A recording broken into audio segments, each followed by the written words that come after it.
What's going on, YouTube world and YouTube tribe? Welcome back to LilBigMan Gaming, bringing you, can you feel it? That Halloween edition, that scary review of Batwoman, Season 3, Episode 3, called Freeze. Now, I know I didn't give you one for the last week's episode, which was a Killer Croc theme episode, but I had to take a break. But what we're here for, this is what we're here for. We're here for this episode, right? And I'm happy that they gonna redo something with personality, and I'm happy about the way they about to do it too, because it's about to be interesting. But you see what the name of the title is. The title is called Freeze. And this was an interesting episode because it reveals that in this universe, they found a cure for Nora's disease, and she's alive and well, walking around. But an unfortunate incident in downtown Gotham alerts Batwoman and the Bat Team that another missing trophy has made its way into the wrong hands. A new member of the Jet family surfaced. So, dealing with the Killer Croc episode, and this episode goes into the fact that, Ryan is running from the fact that she found out she had, her little run-in with her mother, her birth mother, and her birth mother actually knows what she is. So this deals with I think the fact they talking about was her brother. But this episode starts off with a scene in downtown where a group of kids has found the container, canister container of Mr. Freeze's liquid nitrogen compound that he used for his freeze gun. And kids being kids, they like, yeah, ooh, look what I found, cool little thing, and he messes with it. And then the kids telling him, maybe you shouldn't mess with that.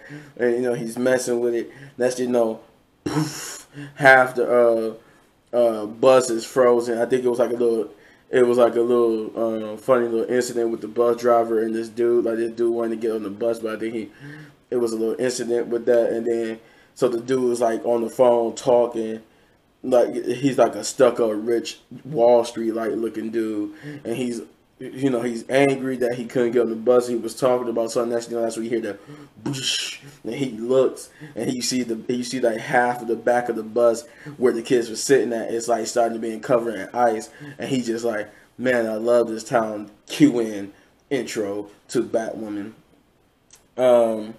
So yeah, the team was due to that. The team was alerted that a couple of teenagers has found a liquid nitrogen containers or container trophy that Batman kept, which was from Mr. Freeze. This devolves deeper into the episode as we see that Nora Freeze comes into play, and Nora Freeze is looking quite a bit old for a person that's been on suspended animation. They accumulated a plan, but Ryan gets a visit from her brother, who at the time, I'm pretty sure that I think that I might have got this mixed up. I'm trying. Yeah. Okay. So yeah, she gets a visit from her brother, who he basically comes in there, he talks to her, say, oh yeah, look, I just brought a little office building right next to yours, blah blah blah this and blah blah that. Oh yeah, you're my sister. And she's like, wait a minute, what? Your mother told you about me? And she's like, and he like, she didn't have to. She didn't tell me about you, but nannies talk. And he revealed that his nanny was talking to maybe not to him, but she was talking about the situation, and he pieced it together that from what the nanny was saying. I think he said the nanny said something about how um, uh, their mother was gone for 9 months, and that's a weird time frame to be gone for, and they pretty much, the nanny figured out that she must have had an affair with someone, and the reason why she was gone for the 9 months was to have the baby and do what she had to do so that the husband would never find out about the affair, and that pretty much revealed that Batwoman is the product of her affair. But back to the story at hand, that was the little brother side part. But back to the story at hand, there's like I said, I might have got that part. That might have been the episode beforehand. Feel free to let me know in the comments below. But I'm trying to see what else happened. Oh yeah. So now they chase down this container. Alice is not being Alice. She's doesn't want to cooperate because she feels like something is wrong with her. Like she desperately wants the nano tracking box out of her system because she says she's feeling sick. She's feeling like she can't function right with them in it. But they all know this is a ploy because she wants to just get them out of her so she could pretty much be free to run away and not be able to be tracked. But she also said she could see them crawling in her skin or whatnot. This plays into a scene later on that she will have with Mary. I finally remember her name by heart now. I have to go look it up in the video. But yeah, she has a heart to heart with Mary. With Mary basically telling her that she's relieved that because she tells her that Mary was jealous that her father was writing. She was jealous that her father was writing Alice and not talking to her or writing her, and then she was basically telling Alice that she was relieved to hear that she was basically being delusional and that she has some type of mental problem.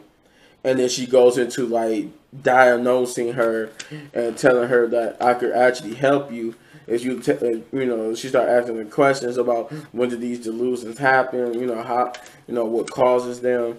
And Alice is like, oh, I see what you're trying to do. You're trying to put on, turn your attention to me because you don't want to, because you're stuck in the middle where now you should tell Ryan the truth about Baby Bird, talking about Luke as Batwing, saying that she doesn't want to tell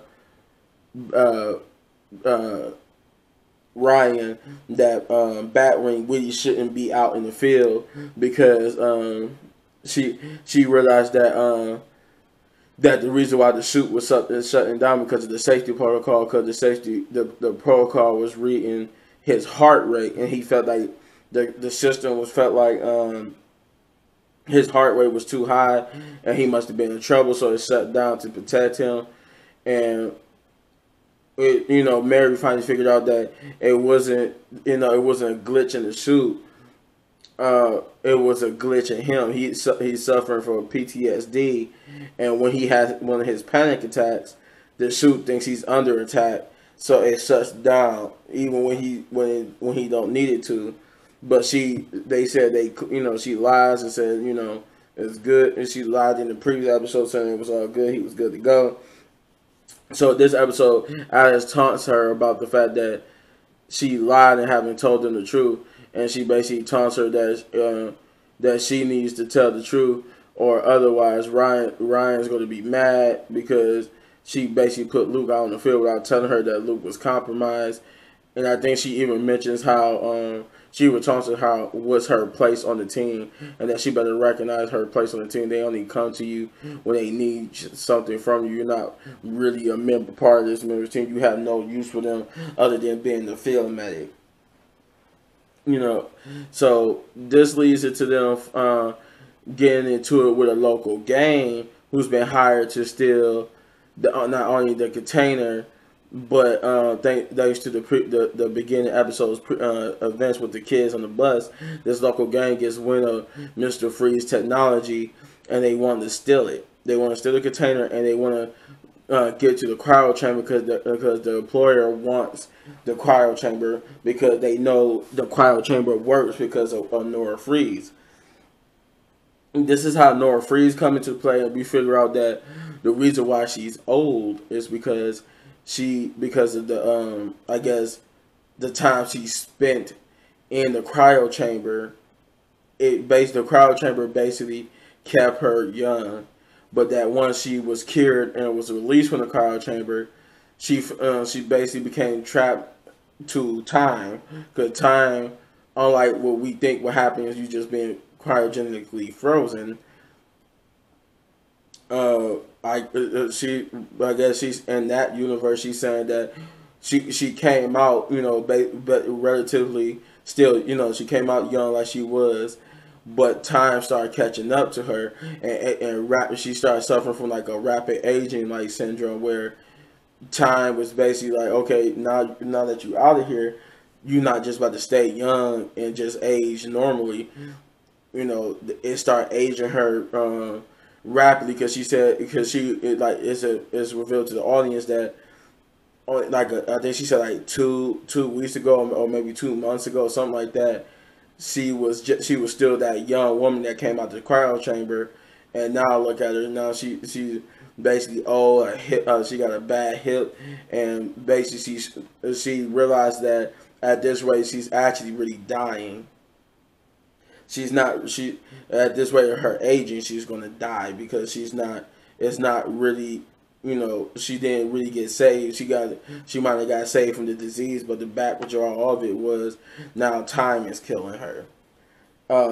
But this local gang realizing, getting the container, they want they want to know where Mr. Freeze's cryo chamber is. So they go and they attack and kidnap both Nora Freeze and her sister, who's basically like the new, in the ways, of new Mr. Freeze, because she's not, instead of working on the way to cure her disease, which, like I said, I guess in this universe they found the cure for Nora Freeze's disease, and they actually was able to cure her. But her sister became kind of a Mr. Freeze herself. So looking at Mr. Freeze stuff, she's Mr. Freeze in the way that she took on his crusade of trying to save Nora, as in now she's trying to work to save Nora from her de-aging problem, and this plays into a pretty good, not pretty good, but a grim notion that's revealed in a funny way. I won't tell you what this scene is, but I'll tell you who's involved in this scene. It's Mary, Alice, and Nora. And in this scene, Alice does something to Nora, and Nora reveals this grim notion, this revelation that she has about her life that shocks both Alice and Mary, because they can't believe that this is what she truly been thinking, and it actually gets Mary to be like, "Oh, have you told your sister this?" And she's like, "My sister, my sister spent so much time trying to, stop this de-aging process. I love her too much to tell her the truth." And but this also leads to it also leads to for a good chunk of the episode, like a fight scene between this gang and Ryan as Batwoman, to where Batwoman actually gets trapped. There's also a funny scene where Sophie and Ryan flirts. Look like they trying to hint at a possible future romance with Ryan and Sophie. But yeah, they're the way how another scene, another major point in this episode was, like I said, was Luke's availability as Batwing, and in one of the fight scenes with this local gang, the leader who happens to be a woman, I forgot her name, but she ended up fighting with Ryan, and she knocks Ryan unconscious and traps her in the cryo chamber because her employee wants her to find out if the chamber works without using the container, because that container is only, it might, I think they allude to that it might be like one more out there, so they don't want to waste the container that's used to actually cryogenically freeze someone. But Nora's sister informs the girl that if she puts her in there, without the container, it'll just give her hyperthermia and she'll pass out and die. And they told her that if she doesn't do it, they're gonna track down. Cause it was like a little scuffle or confrontation happened where Nora was able to escape, but because of her bad hip, they know she wouldn't be able to get far because she could hardly walk. This also, but where she ran off to, because Ryan told her to go to Mary's clinic, which leads into that revelation scene. That's when that revelation scene takes place at Mary's clinic. But she threatens her that if she doesn't do what they tell her, they're gonna go find her sister and kill her. And that if it doesn't work the way they wanted to, they're gonna kill her. They're gonna kill her if Batwoman doesn't die in the cryo chamber. So reluctantly she turns on, because she at first, I think she said she wasn't going to kill Batwoman, but after the threat, she reluctantly goes over and makes the preparations to the machine, to which the leader of the gang, the lady, she comes over there and bump her out the way and turns it on, and basically Ryan is now slowly dying of hypothermia. With Luke there, she doesn't know. She basically has no choice. She has no choice but to ask Luke for help, even though she to see if he was ready at this point, because she didn't know if he was ready or not. Had they fixed the suit? And she said because they got two dilemmas. She needs to be saved, and they need to make sure Nora isn't captured or hurt, and to save Nora's sister. So she needed Luke not wanting to leave comms, because somebody needs to be on comms to make sure that she stayed woke. Because he told her that once hypothermia set in, if you go to sleep, that's pretty much it for you. But Luke goes out as Nightwing, and Sophie takes over comms to keep Batwoman or Ryan woke, and that's when this whole flirtation scene happens. After Luke gets there, is able to get the container and successfully save Batwoman, they go to and Nora is safely with Mary. They go and stop and successfully rescue Nora's sister, but at the cost of losing the gang, who got away with Mr. Freeze's notes about the cryo chamber and stuff like that. This, and like I said, the whole revelation, about the whole revelation with Nora plays on at the end, and then Poison Ivy's Vine does something to a particular character, which means that, and this particular character is someone close to Ryan and the Bat Team. So therefore, it's they aiming to make, at least for temporarily, to make this woman the new Poison Ivy. But that's it. That's all I got. If I were to give this episode anything, Freeze was a definitely good, solid 9 big ups, because it was interesting. It was interesting to see this different take on Nora Freeze's mythology, and the fact that they actually was able to save her. They actually was able to give her the cure. So that was a very good thing to see. But it was also a good thing to see too, like her revelation about her life and how she want her life to go or end. She that revelation that shocks everybody. You know, it was a heartfelt moment for everybody. 'Cause it was like you see this woman who was desperate, who even Mr. Freeze and her sister, and now her sister is desperately trying to save. And this revelation is like just heartbreaking because it's like but heartbreaking but satisfying because she wants to be free. She even acknowledges that she understands she understands Alice and why Alice does the things she does, because she even recites to Mary how Alice was trapped in a cage and you know, multiple times, and she just wants to be free. So that's why she acts the way she does, because she just wants to be free, and she wants to be free from the trauma of being captured. But yeah, it's a good episode. You should go watch it. And if you enjoyed this video, then hit that button right there in the upper right corner for all of my reviews. And if you enjoyed the video so much you want to support the channel, then hit that like button, hit that spooky button, or the subscribe button, and hit that notification button so you get notified when I drop videos. Turn all the notifications on, turn it all the way on. Become part of the tribe. Hit that spooky button, man. And stay tuned, because I got some more videos coming for you. I got the next review video, which is that Legends of Tomorrow, and some gameplay, some spooky gameplay. Maybe not. We'll see. Peace out.